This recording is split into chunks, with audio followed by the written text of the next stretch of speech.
Welcome to the AJ Brown Show, where we talk about all things investing, options trading, and the like. Now, here's your host, AJ, whose primary mission in life is to help you become a better investor.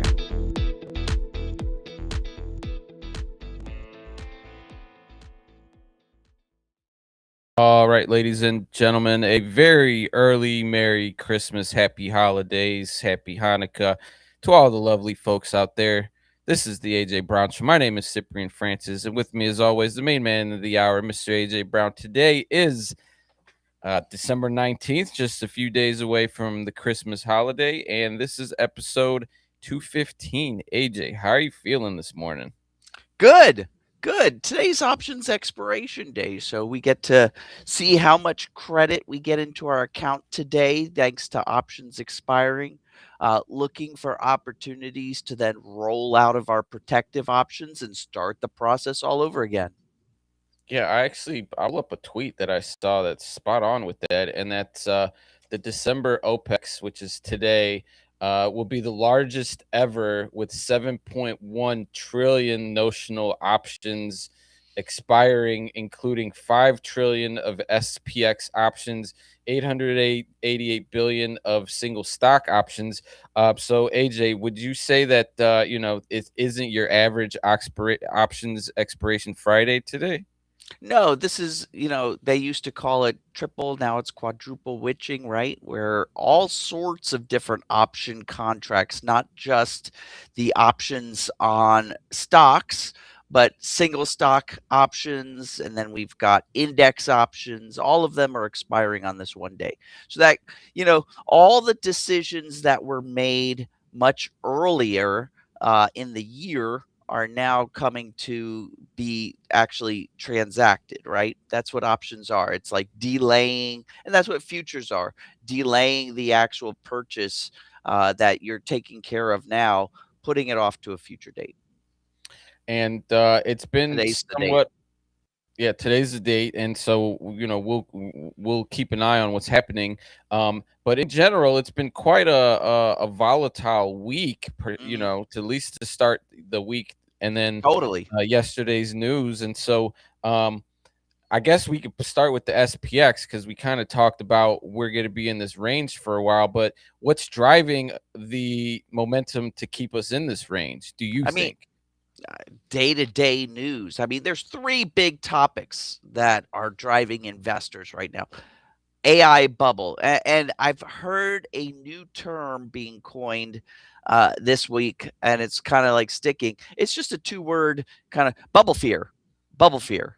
So AI bubble fears are driving folks, right? And so that's like an up and down roller coaster with whatever news headline. The minute Nvidia has like a little burp, boop, bubble fears, and then when somebody has a good day, then the bubble fears are taken care of for the day, right? But bubble fears, and then the next one, of course, is inflation. Right. And today we got, or yesterday we got some consumer price index numbers. Finally, we're starting to catch up with these economic reports, and the numbers were actually better than we expected. We were expecting inflation to be back up at 3%. It's down at like 2.6, 2.7%. So that gave investors kind of some good feelings. Earlier in the week, we were catching up on employment numbers. Employment numbers, we again expecting pretty bad, and they were pretty bad, especially compared to October and September. But, um, you know, so employment, inflation, bubble fears. Yeah, and I actually have some interesting tweets. I mean, I was on a tweet storm this morning with all the topics that we're going to be covering. I guess the first one is the bubble fear, and I'm trying to find it, but Oracle was kind of a big driver of the AI bubble up, and then kind of this bubble fear now. Are any other names, kind of leading to the fear earlier in the week? Because I saw that Oracle was really kind of a big driver here. and Oracle is the big driver. But then, anytime you've got something going on with kind of the name brand for AI, which is NVIDIA. So, whatever happens on a day to day basis with NVIDIA, it trickles throughout the whole AI world. And then some of the ancillary companies, of course, the users of AI, you've got the big ones, you've got Meta, you've got Google, you've got Amazon, you've got all these different players in the AI world. And then, you've got whatever happens on social media, interestingly enough, trickles into the investment world, at least during the amateur hour in the first hour of trading. And that's kind of what these, couple, Monday, Tuesday, Wednesday sell off, right? Was driven by this, what did we call it? The AI fear, or what did you call it? Bubble fears. The bubble fears. But we got the inflation numbers that supposedly top line are better than expected. But this, let me pull up this tweet here that I thought was funny. And it was, so CPI is down 2.7 because they stopped measuring everything except gasoline and cars. Did you see some anomalies in the inflation data that was questionable? So that's another big set of secondary questions in investors' minds. How accurate are the economic reports, right? We're playing this huge catch up. And we know that over the summer, some numbers came out from these organizations, the federal government organizations, and the numbers were not liked. And so the everybody was fired and the new people are in there. So how accurate are these numbers because of catch up and because of new people collecting the numbers? And then also, what about this whole thing with the Fed next spring, right? We're getting a new Fed chairman, and it was reinforced. Our president made a speech on the nightly prime time earlier this week and reinforced that he's putting a Fed person in place that is going to be kinder to inflation numbers, right? And he reinforced that he loves tariffs. So all of this is secondary, right? Because still people are wondering, do we need to have lower rates, right? I can show you the Fed has taken a new stance on quantitative easing again, and that's of course troubling to me for the long term because I'm worried about what's going on with our monetary situation 10 years from now, that you got that going on. So all of these questions, I think, are in the back of investors' minds as well as we see the price of gold going through the roof. I can show all of these statistics. So let's just run through our usual. Here's the whole, what the Fed's doing, right? The Fed has been working for the last 2.5 years at reducing their holding. And then look, just in the last, week, they increased their holding by $20 billion. And you hear about dollars, right? And you think about, gosh, we're arguing over $5 billion for the research in fusion energy, the future of never having to worry about energy again. And we're arguing over 5 billion. And in 1 week, the Fed drops 20 billion on our debt. So it's quite interesting to kind of put that in perspective, right? Yeah. So the Fed just increased its holdings. They're back to quantitative easing. We knew they were going to stop quantitative tightening, or they said pause in the month of December. And then at this latest Fed meeting last week, they said, guess what? We're going to actually start easing again. And I didn't know they would be that aggressive, but we'll see what happens in upcoming weeks. And then you see, we always talk about the price of oil. Man, the price of oil is so low right now. And I know that people are saying, oh, good, that's why it's so cheap at the pumps. But we have to be careful with the price of oil being this low, because what that means is that it doesn't make sense for oil companies even to be pumping domestically, because if you can get the price of oil, if you can get a barrel of oil for, $55, it actually doesn't make sense to pump it here. So that's a question here, meaning in the United States, because it's more expensive, just labor and all, to get the oil out of the ground, even with fracking and all of that. So now you're relying again on foreign oil. So is that really a good thing? Usually the sweet spot is around, $65 to $70 a barrel. Not to So mention, let uh, me just throw in there the Venezuela drama, right? Where we're sending carriers to kind of barricade some oil in departures and whatnot. yeah, I can only imagine that has a little bit of effect here. yeah. I'm not sure about the overall plan there because, um, again, if you're looking to create, you know, I the speeches that we got, that a lot of people got excited about that brought this particular president back, those policies that he talked about in his speeches when he was doing all those town halls are not the policies that are transforming, especially on this front of oil. If we wanted to nationalize our oil so that we have national security, we don't have to worry about going after Venezuela and their oil and making sure that, US companies can get into the Venezuela oil actually doesn't help us in that regard. So I think you're seeing that, by the way, on the political front. You're seeing a lot of people who were brought in, like the Marjorie Taylor Greens, on the whole MAGA principle. The president isn't actually pursuing a lot of those things that the MAGA group wanted him to pursue. And then, you look at gold. Investors are a little bit worried.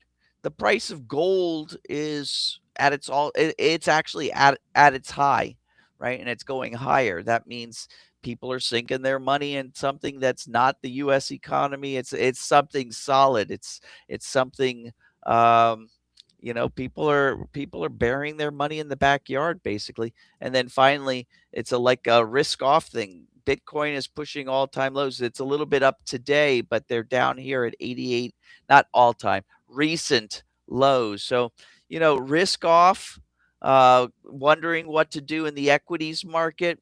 We are seeing a little bit of reversals here up and down in the VIX. We'll talk about the VIX because I wound up finally placing my VIX trade, but now I'm wondering, was it necessary, or I'm going to wind up with a break-even trade?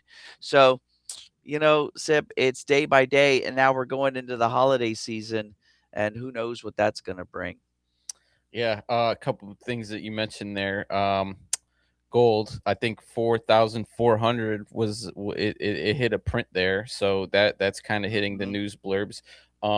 But on the opposite of that, one of the metals that doesn't get as much notoriety is silver. So this was a chart that caught my attention this morning on Twitter, and that's the meteoric rise of silver.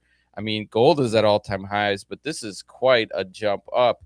Do you Mhm. ever see anything about silver across your headlines? Well, silver is an interesting metal as well. It's starting to bridge the gap between not only a store of wealth, which is, really where gold is. There are some industrial uses for gold, especially in electronics, but very little, right? But silver is used also industrially.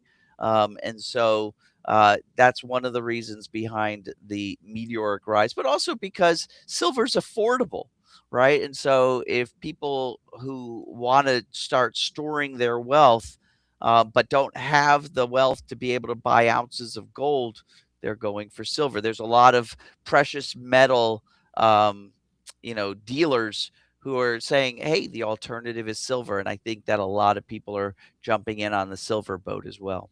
Yeah, there was a video going viral this week of, I think like an Indonesian woman that brought in her gold to like sell, and the guy told her how much she was getting, and she like fainted. She fainted because she couldn't believe how much gold was worth now.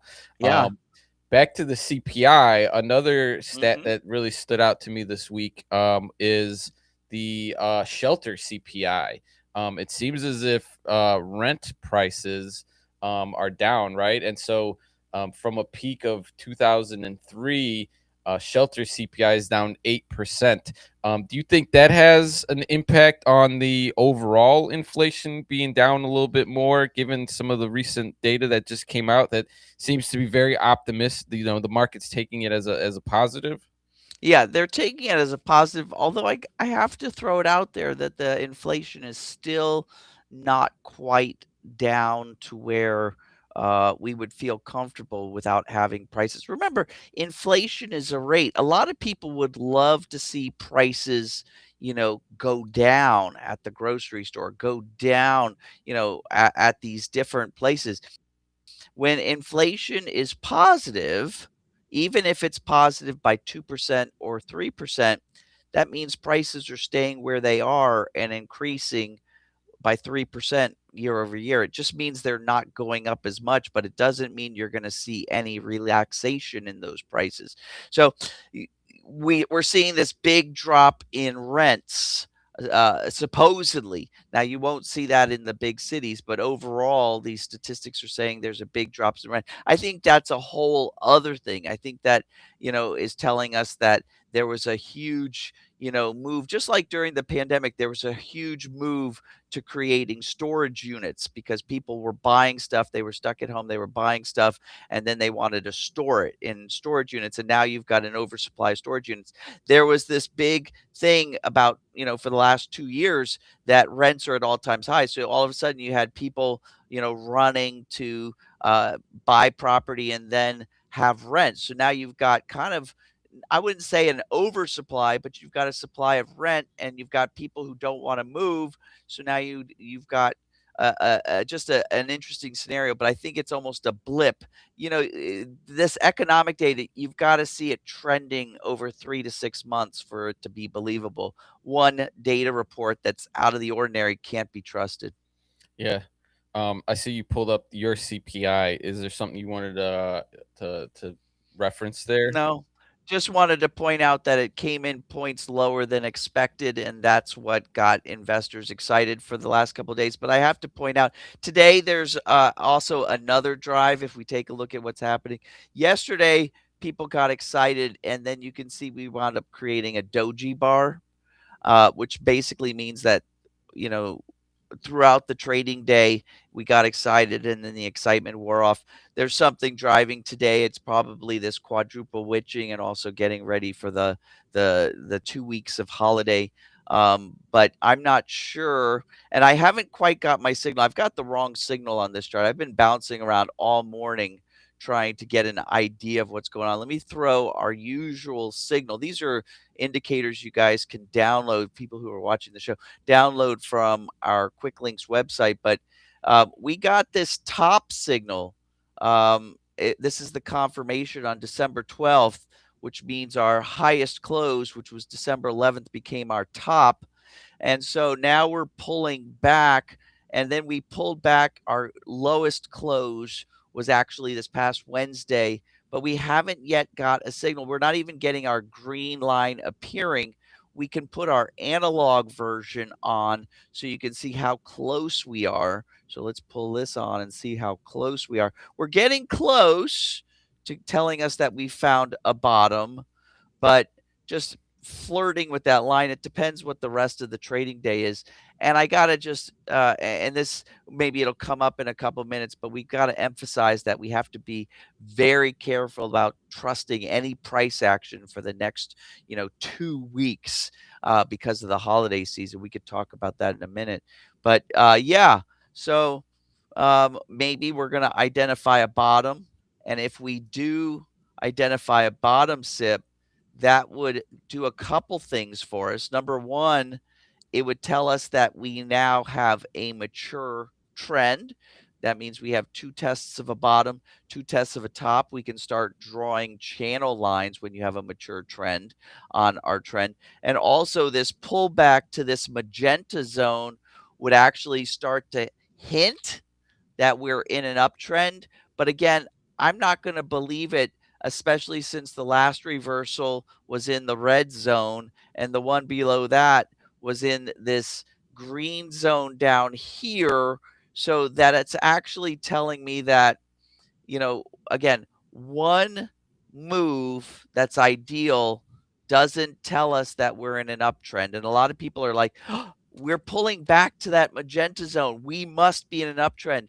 Yeah, no, you've got to see about two or three moves into the ideal zones to really have investors subscribe to an uptrend, right? An uptrend isn't something that we trade. An uptrend is that people have to remember that these trends are not just something we follow, but it's the masses of investors, or should I say, the masses of dollar holders or dollar investors that create these trends. We're not actually just trading the trends, we're actually part of the trends. And a lot of people lose sight of that trends are created because investors have a certain sentiment, and that sentiment isn't created with just one move.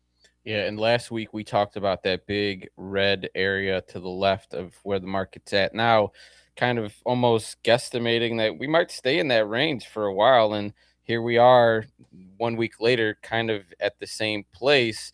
And, everything you said makes sense. Tweet storm all day, but you mentioned it, the 19th December heading into the end of the year. This one came up in the Santa Claus rally, right? So the window for the S&P the last 5 trading days of the year has been positive 19 of the last 25 years, which is about a 76% hit rate. That will see some positivity to close out the year. You have any thoughts on a Santa Claus rally logic, hypothesis? So we talk about this a lot with our actual program participants. The key is, and it's something we use throughout the year, is volume, right? Volume is the great validator. I've been saying that for over 2 decades now to all my program participants. So we might get a Santa Claus rally. It's likely that we will. It'll make it so that it looks like, this is where we are and this is where we were on January 1st. So it was a great year. But on this last week, look at volume. Because another thing that I've been saying for, gosh, over a decade is, extreme traders making price action, right? So when you are left in the last year of trading or last week of trading, and you see the volume low, but price action gets whatever direction it goes, because some years you see the opposite, you see price action going against us. But when there's no volume, it means that the few traders that are left that are not going off, having time with their family, taking a break. Those are the people, who have to still be engaged during the holiday season.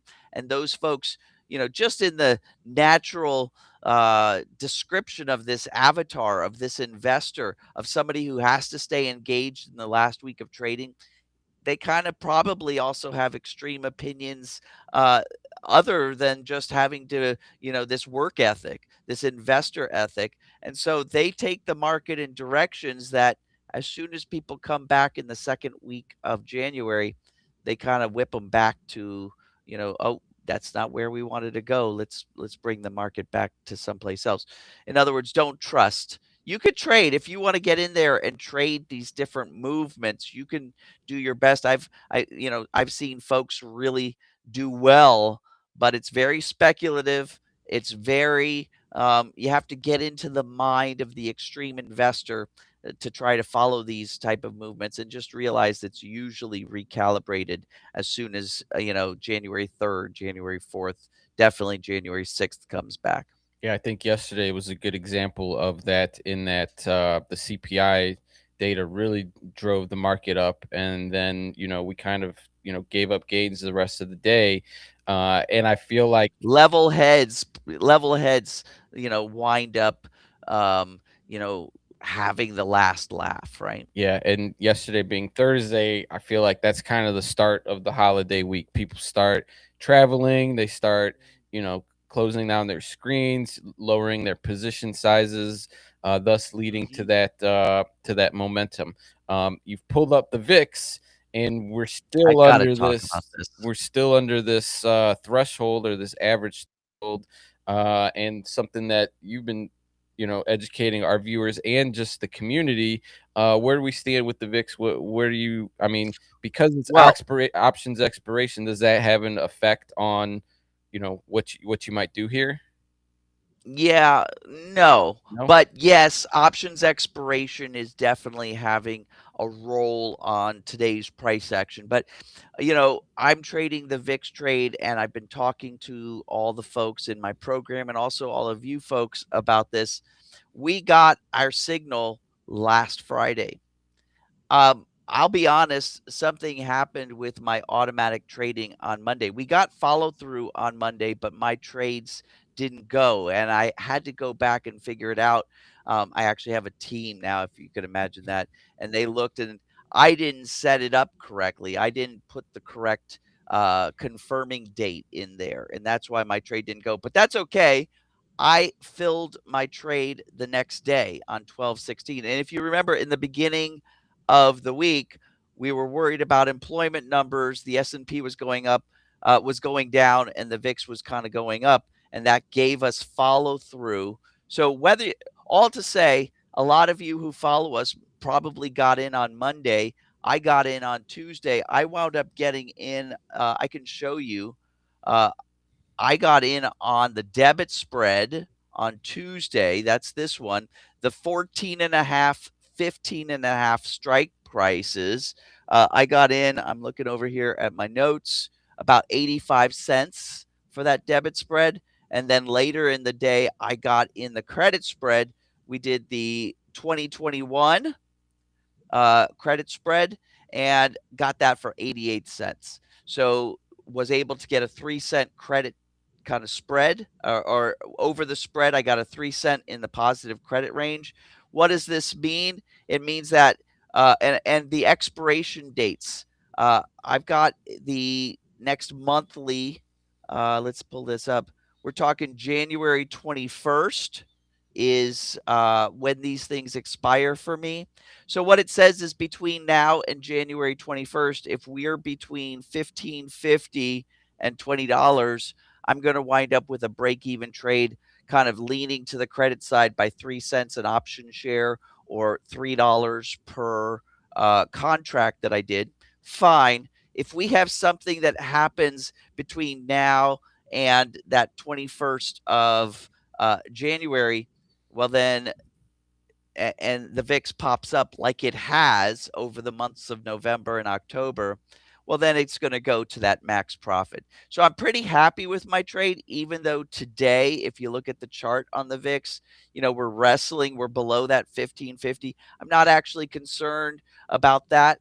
The 1550 is my lower threshold. It actually goes down to 1450, but 1550 is my lower threshold that I don't want to be below during this trade. But I feel confident that we'll be above that. And we'll probably, who knows, if we get above that 2021 mark.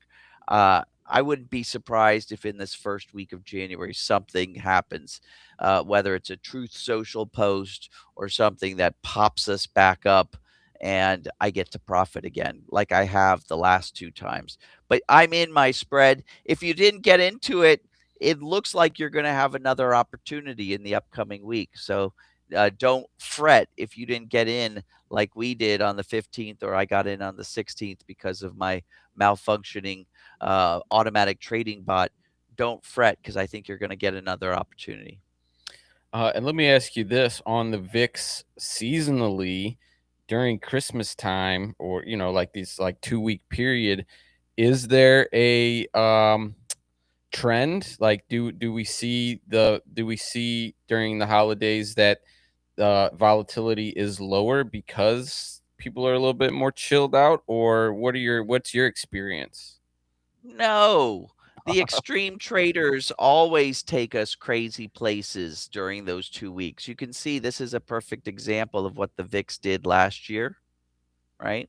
It did exactly like I'm hoping it does again this year. We can go back even further, Sip. Let's go back 2 years and let's take a look at the VIX the prior time. Well, 2 years ago, the VIX was kind of calm, but typically, just like I'm saying, extreme traders make extreme price action. Um, yeah, we often see the VIX doing exactly that. Let me go to a 2-year daily chart. See if I can zoom in over here. Yeah, there we go. So 2 years ago, the VIX was, actually at one of its lows. But last year, the VIX was at a high. I'm expecting this year the VIX to be at a high again too, or at least above that 1550 mark that I just identified. So, yeah, we're up here at 1531. Yesterday we closed at 1631. The day before we closed at 1762. So I'm feeling comfortable with my 1550 threshold.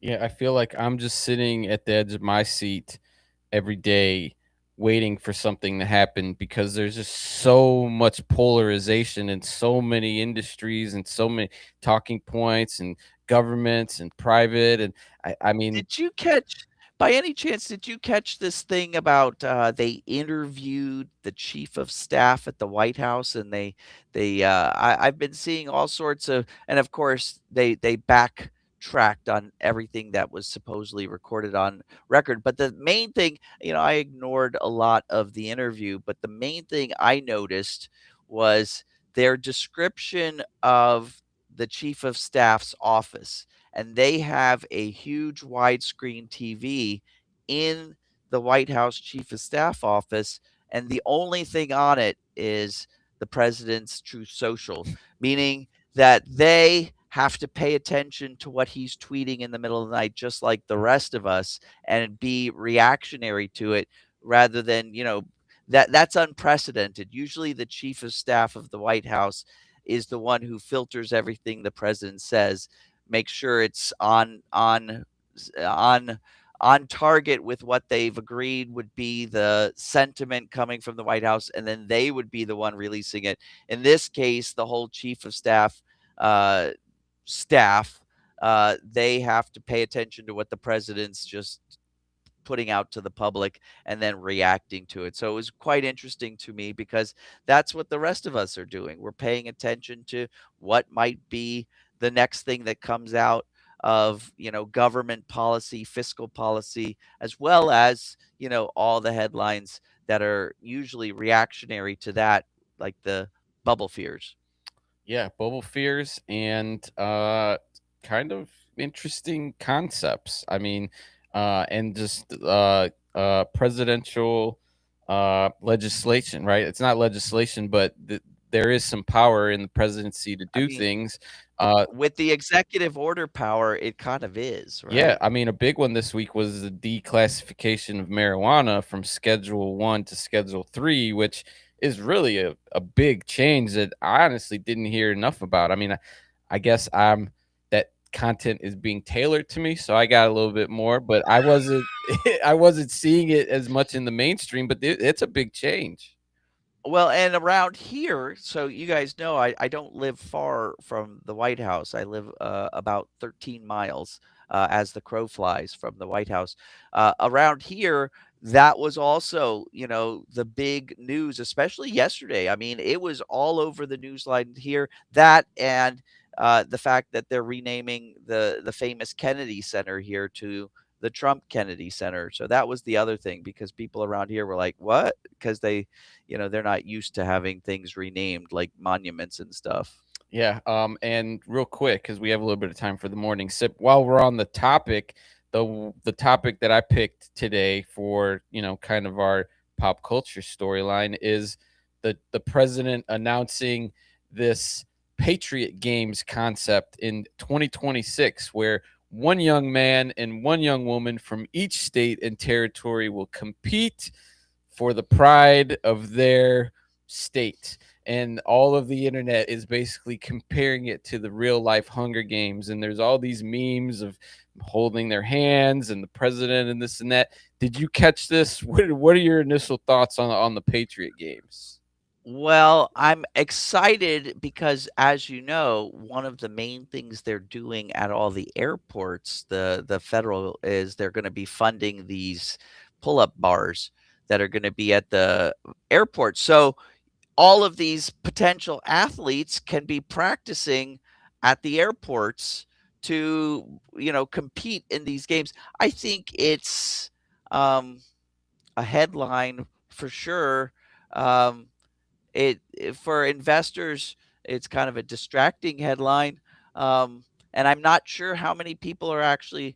I'm sure there's a certain group that are going to pay attention to it, but I think the majority of Americans are more worried about the price of coffee, price of eggs, price of gas, right? Agreed. However, if this was streaming on an ESPN for Oh, I'm European games, sure it would would you get. check in? Would you check in on the Patriot games? Well, I would imagine based on, the way that the national networks were taken over this week for the speech, that's usually done like when we are invading Iraq or something like that. And I think a lot of people were like, "Wait, when you interrupt my watching Rudolph the Red-Nosed Reindeer in order to do a speech like this. We expect it to be an emergency or something significant." And a lot of people were like, "What was that? That was kind of a weird speech for this." I wouldn't doubt that these games will be aired on the national networks, not even just on an ESPN, which is like a cable network. So, with that said, yeah, I tune in. I watch American Ninja Warrior. It's one of my favorite things. I get caught up in that kind of stuff. I hope it's as exciting. Maybe they should partner with the American Ninja Warrior and make it kind of something like that. Now we're getting into the real Hunger Games. Yeah, and we didn't even mention the $1,776 checks that President Trump announced in that presentation to the Which, military members, which yeah, I saw a lot of the soldiers and whatnot posting on social media, waking up like, "Oh, I woke up with $1,700 in my bank account." I was like, that probably puts them in a good mood and in very high spirits. yeah, but that was actually in the big beautiful bill. It was already in works. It wasn't something. I know that the speech made it look like it was a surprise or, hey, a bonus, if you will, because everybody gets excited about bonuses. I mean, I can tell you that for sure because when I talk about the trading trainer thing and I put it out there, this is how you get involved, and then I start saying, and by the way, if you do it right now. And you join our program right now, I'm going to give you this additional bonus. People like that puts them over the top. So the president made it seem like a bonus, but it was already in the works. It kind of reminds me. Do you remember in the first term how he gave these refund checks, but he made sure that the Treasury put his name on the signed it with his name, and people actually, when you talk to them, they actually thought that Donald Trump was sending him checks, right? So I don't know if that says something about the people's you know people paying attention to actually what's behind the scenes or not. But yeah, if the folks in the military think that Donald Trump was in charge of this check and that it was a bonus, more power to them. But it was actually already in the big beautiful bill that passed over the summer, that they were going to get these checks. So I did see great. uh, I did see that, and my initial thought was, "It's a pretty good marketing." Like, at the end of the day, Donald Trump knows how to Thank market you. to the people. He knows how to market, he knows how to sell, and the only thing that I think people are getting bummed about is the people behind the scenes. Everybody gets bummed when they have somebody come and do a hard sell and they actually go, "Okay, I'm gonna buy this," and then behind the scenes, they don't get what they thought that they bought, right? So, Donald Trump is an amazing marketer, an amazing salesperson. The question is will the people behind the scenes be able to deliver what he has sold, a bill of goods? Because otherwise, you got to watch out for that fine line of not doing that because people are very quick to say bait and switch. Yeah, and right? that's kind of the Uh, power of a democracy is like, well, we can't, the one guy can't promise everything. We need multiple parties to agree to things yeah, in order to push them through. But it's like you true. said, a very capable salesman, And and it's one of the reasons, by the way, that Trading Trainer has lasted over 25 years. It's because we've never been, uh, there's a lot of folks in the world of teaching people how to trade that have been labeled as bait and switchers, or I didn't get what I expected. And that's never been the case with us. So, um, uh, that's why we have that whole, people who have looked at my program know we have a double your money back guarantee if you're not successful when you're doing our program. So long as you're doing our program and not off doing your own thing, then we give you not only the money that you spent on our program back, we double it. So, you know, there's something to be said about delivering what you sell. yeah, and So, with that, let's give everyone an opportunity to get involved. So we just put AJ's quick links page in the chat, and that's got all the goodies that AJ was just chatting about. Access to all the social channels, that free indicator that you saw on there. Actually, probably a few indicators that we run through. Um, Learning how to trade premium and sell premium, and use these options as an income tool. There's a wonderful free workshop here.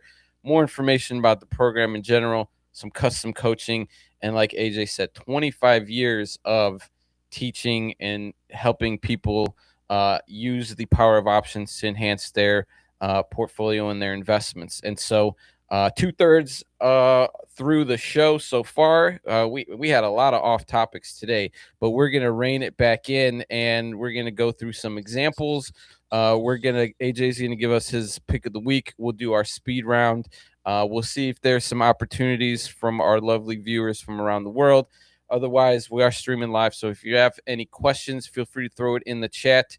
Otherwise, we're going to take a quick break. We'll be back in a jiffy, and we'll go through some specific option trading examples so you can see the beauty behind what AJ and the trading training community is teaching and discussing every day. Sit tight, folks. We'll be right back. I get it. You're afraid of trading in the markets. Guess what? I've got your answer. I've got 4 strategies I'm going to give you along with the tools to make it super easy. I'm going right home, giving you the webinar. I need you to sign up below and meet me in a few minutes.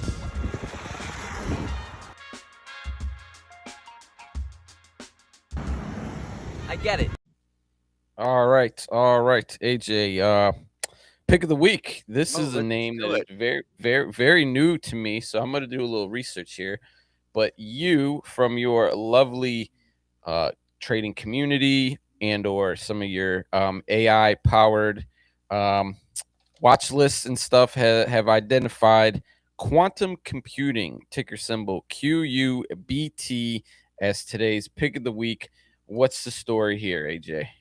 Well, I'm looking for a bottom here, but let's actually jump into the Trading Trainer web portal. Let's go over to our options lookup tool, because what we love about this options lookup tool, well, there's a bunch of things that we love about it, but I'm going to throw that in there, and we have this cool description. So this is a company, as you can imagine by their name, Quantum Computing, that is really into the cutting edge of quantum computing. Think about it. You've got all this discussion about data centers, and then you've got some of these ancillary technologies that are moving forward because of the push into data centers, mainly powered by the AI boom. So imagine what can happen with the AI boom if we actually go forward and get, quantum computing into these data centers. So that's really what this company is, doing a lot of. So now let's look at the technicals, because um, I think that people realize, along with the discussion of like fusion energy or some of these things that have been on the rise for a while, they go in ups and downs. And lately, we've been seeing kind of a down, but I think that based on this level of about $10, the round number of $10, that we're looking for a bottom here.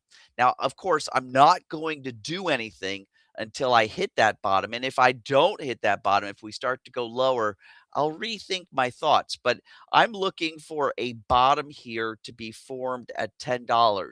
And just so you guys follow along, I like using the fast MACD on these. And when it comes to stocks like this quantum computing stock, I like using my indicator that you can download and calculating it on volume weighted average price rather than the typical close price. So I'm waiting for my light blue arrow to form end of day, and then I'll look for subsequent day follow through in order to go long.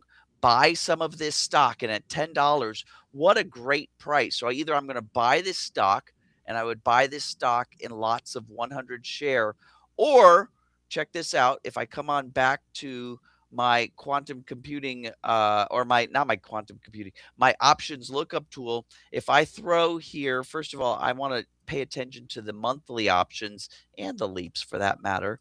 Let me hit submit.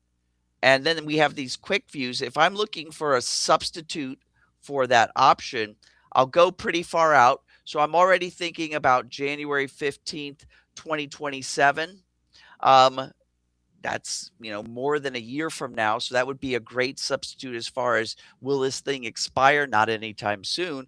And even though this particular option has more extrinsic value than I would like, it's got great liquidity. It's got some pretty good open interest already. It's got a nice bid-ask spread. So I'm going to recommend this January 2027 $5 call, and this thing is going for roughly $6.25. Not much difference than the $10 price, but it's still significant. It's a little bit more than half the price, but you get the exact motion of the stock. So you're getting a little bit of leverage there. So whether you buy the stock in lots of 100 or you buy contracts of this substitute call option, that's kind of what's on my radar if and when I get the signal around $10. Yeah, and I'm not really familiar with what quantum computing is, but it sounds like we're going to be having more of it in the coming future. But I do know that the word fusion and fission and energy and nuclear has been all over the internet, really in the Oh, comparables of China to the US. So I think oh, oh. you're spot on with, the potential of this in the long run and having some sort of a premium play here. So quantum computing, add that to the watch list. Ticker symbol QUBT. Definitely some opportunity here, even just from a global perspective. So I would agree. AJ's pick of the week there. QUBT. All right, we've got 3 names. We've got about 13 minutes to run through.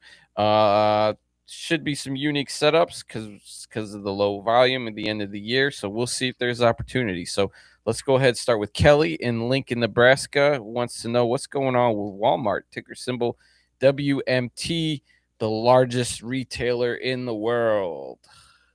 Okay, so I remember you, Kelly, from Lincoln, Nebraska. A couple weeks ago, you were talking about should I get into Walmart here, and I hope you did, right? I hope you took advantage, even if you waited for this signal. I hope you got into it because Walmart took a little bit of a run there, and then after we got the sell signal, you got your follow through. Whether you collared it, which is the term I use for selling our premium and buying protection, or if you just got rid of it because it was outside of your channel zone, I see that you probably made a nice profit there. Now, I guess you're wondering, should I go against Walmart because I found a top? It is finding a top up here. Like you said, you've got your follow through here. That was not only follow through to collar your position or get rid of your long position. This is also your follow through for shorting it. And then it went up here. So if you did short it, you probably white knuckled it, but now it's on the way down. If you didn't short it, there is an opportunity to short it here if you don't want to short it, right? Because shorting involves having a margin account, often involves, owing some interest points to your broker. If you don't want to short it, there's always put options you could buy. I would go deep in the money, far out in time. Walmart has plenty of liquidity. If that's also not cheap enough, there are bear vertical spreads you could use. You pick your strike prices. It's very similar. I mean, it is the vertical spreads we're using on the VIX, only instead of bull vertical spreads, we're using bear vertical spreads. Just realize that bear vertical spreads are very inexpensive. That doesn't mean you should buy a whole bunch of them, because bear vertical spreads can easily, go to zero. So you only want to buy as many vertical spreads or contracts of vertical spreads as you can afford to lose completely. So if you're willing to risk 2 to 4% of your portfolio, which is usually what I recommend to my program participants, is 2 to 4% of your portfolio. That's the maximum amount that you should be putting into these bear vertical spreads if you buy them. So keep that in mind if you go that route. But I could see now is the time to short Walmart. And if you did short it and you were worried, I think you're good to go now. Now we're going to look for a bottom to that short. Definitely something earnings driven potentially, because you could see that big pop up after that earnings report. So hopefully Kelly got into that, because she did, like you said, she did bring it up a couple weeks ago. So that's the breakdown for Walmart. Moving on to our second name, Kim out of Chapel Hill, North Carolina, wants to know, is there a play in the toy market with brand Mattel, ticker symbol MAT? However, I don't think that their main core business is toys anymore. Oh, they're branding, aren't they? They're all over the place with the Mattel name in movies and things like that. But I think this is the sentiment of even consumers, whether it be of their brand play or of this is a textbook, and I'm going to draw some lines here, consolidation pattern, right? This is like a grand, if you were looking at this in the weekly chart, we would call this a pennant or a flag pattern. A consolidation pattern is actually the complete opposite of what premium sellers like, right? Premium sellers, typically the strategies we use, in my program, we like to leg into either covered calls, covered puts, or diagonal debit spreads. But also in this family of option strategies of premium selling would be condors, double butterflies, iron condors. They all rely on a pattern that's called a range bound trading, trading in a range, right? That means you're range bound between a level of support, level of resistance. And that's how premium sellers make money. If the stock stays in that range, you make money, right? It's relying on things like volatility changes and relying on the fact that options can make money if you sell them with time passing by.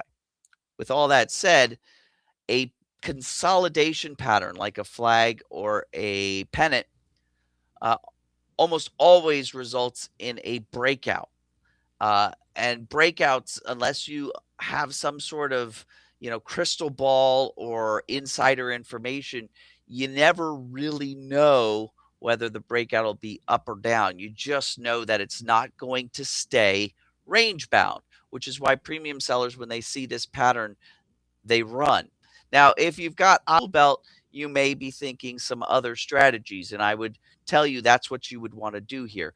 Breakout strategies. So if you're doing a passive strategy, maybe you're thinking about straddles or strangles here. If you're doing an active strategy, which we've done in the past, you're looking for some hint that the breakout starts, and usually you want some trader bot in order to identify that and then jump in on the momentum of the breakout and to get out just as quickly. That could be as fast as a day trade, or such. But a lot of times with these breakout trades, it's easy to make, 5, 10, even more ROI on your trade in just a single day or two.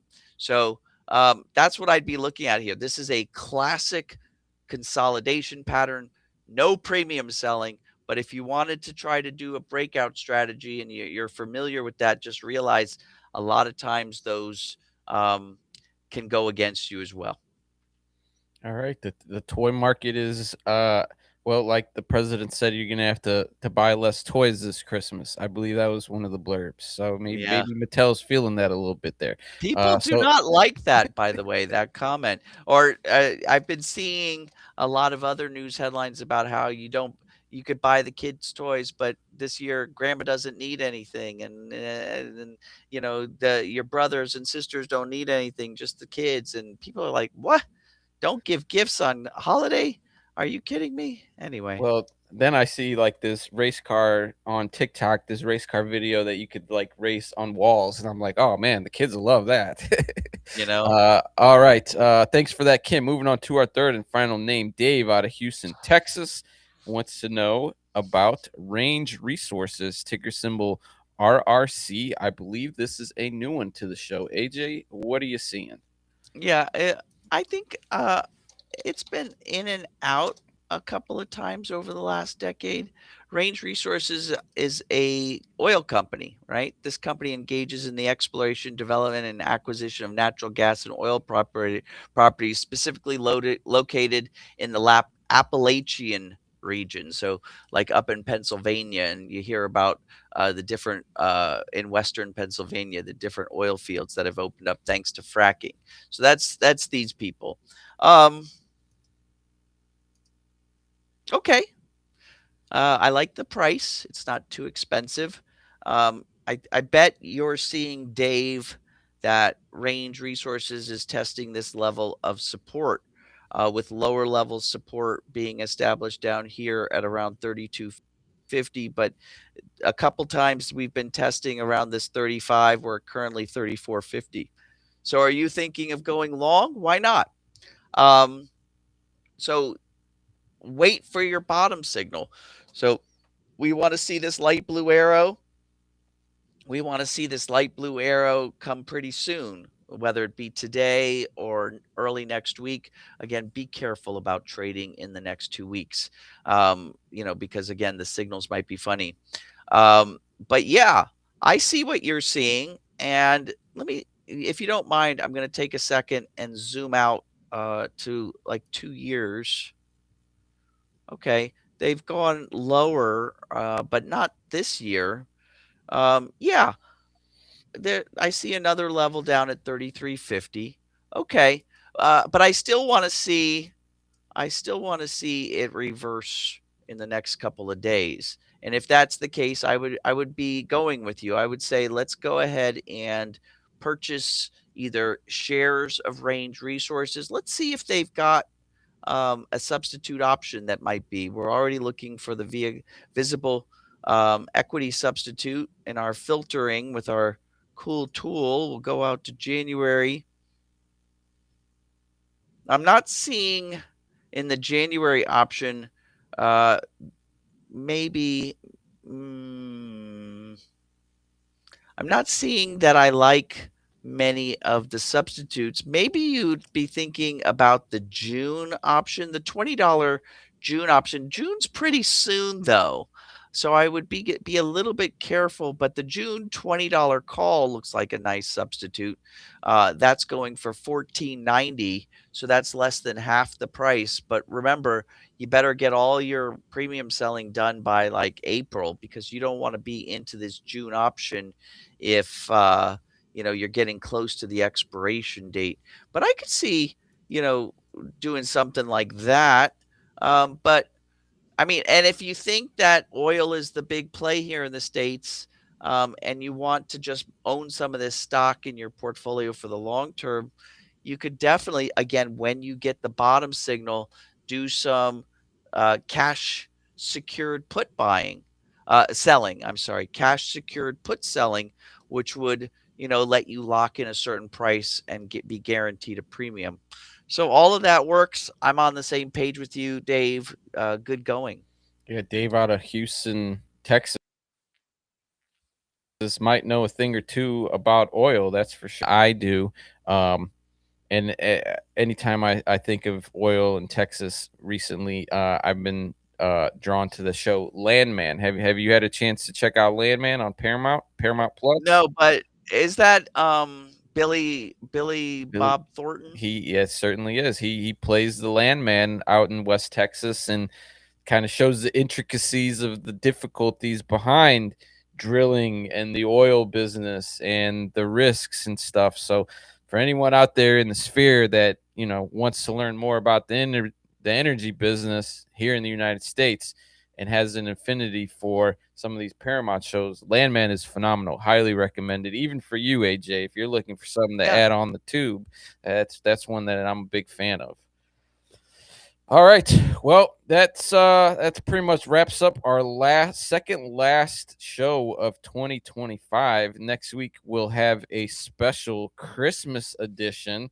Probably won't have much to talk about in terms of the markets, due to the low volume and the day to It'll be day. cool. It'll be definitely cool to see what's happening with the extreme traders. And it'll kind of reinforce what we've been saying, that it's the extreme traders. I can't wait for next week to look at that. Yeah, and maybe we'll make a note between you and I to kind of wrap the year up. Maybe we talk about some of the trends for the year Cool. and what we could how we could set ourselves up for 2026. But once again, let's give everybody the link to the quick links page. Once again, this is in the chat. This has got all of AJ's goodies. Go ahead and show us some love. We've been doing a good job of getting some of these clips from the show on our socials, and we need a little bit more engagement. So head on over there, hit that like, hit that follow, hit that subscribe button. Show us some love. Let us know what you want to see more of. Get AJ's free indicator suite. There's still some goodies in here that haven't been increased for premium subscriptions yet. So, I know the team's working hard there. So head on over there and get those free indicators. More about the program in general, AJ's free daily workshop, AJ's coaching program, and just all the goodies to learning how to get involved with AJ specifically and the trading trainer community. I'm seeing some love here from all of our fans. Let's go ahead and throw some up. Shout out to Neil, shout out to Charles, shout out to Steven. We appreciate all of you guys tuning in.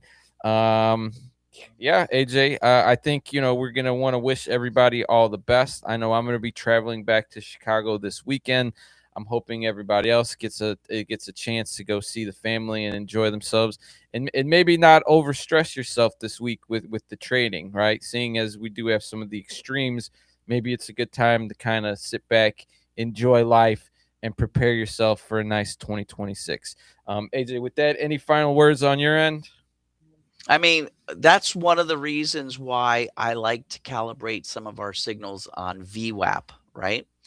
Volume weighted average price, because that will, if we're not getting the volume that goes along with the price action this upcoming week, a lot of times calculating our indicators on volume weighted average price will keep the signals suppressed. So that's my 2 cents for you guys as we sign off, is calibrate your indicators on VWAP. See if that helps you not get into trades, or get into the trades that make the most this upcoming couple of weeks. Without a doubt. And with that, folks, I want to wish all of you a very Merry Christmas, very happy holidays. AJ, thank you again for our commitment to getting our folks in a good place. I'm wishing you, the wife, and Josephina, a wonderful Christmas as well. And with that, folks, we'll catch you guys next week. Take care, everybody. Thank you for tuning into the AJ Brown Show. If you're interested in learning more about AJ and his investing techniques, head on over to tradingtrainer.com and create your free account today. And if you're not already a subscriber to the show, hit that subscribe button and we'll get you